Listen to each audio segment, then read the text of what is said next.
dans le journal le plus à la mode du temps qui s'appelle le Mercure, Mercure Galant.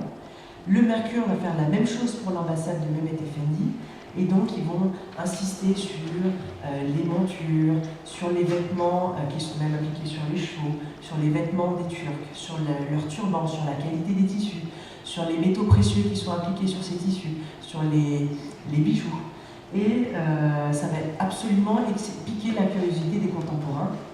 Et donc, la mode va être lancée, et bien sûr, comme on est au XVIIIe siècle et qu'on n'est pas dans quelque chose de scientifique, on va donc faire une mode stéréotypée comme pour les chinoiseries. Et donc, on va avoir tendance à représenter toujours les femmes européennes, blanches, avec seulement des vêtements à culottes bouffantes. Ici, vous avez une représentation en haut à droite de Madame de Pompadour, en sultane, avec donc un serviteur. Donc représenté avec les vêtements surabondants, beaucoup de plissés de tissu, les culottes bouffantes, un chapeau de tissu. Pour les hommes, comme vous avez le portrait de Letard, les turbans. Vous avez d'ailleurs un Turc qui est représenté sur la boiserie au centre, une boiserie faite pour le cabinet turc du comte d'Artois à Versailles.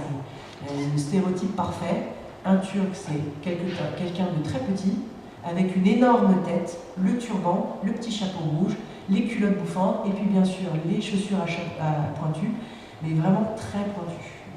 Vous avez exactement ça. Et en fait, pour toutes les turqueries, on a un vocabulaire qui est absolument récurrent. Ces figures-là, et pour des raisons qui sont assez inconnues, des rangs de perles, bien sûr les croissants lune,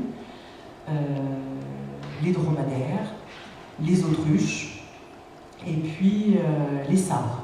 En référence à la forme des armes, vous avez des sièges. Hop, voilà, comme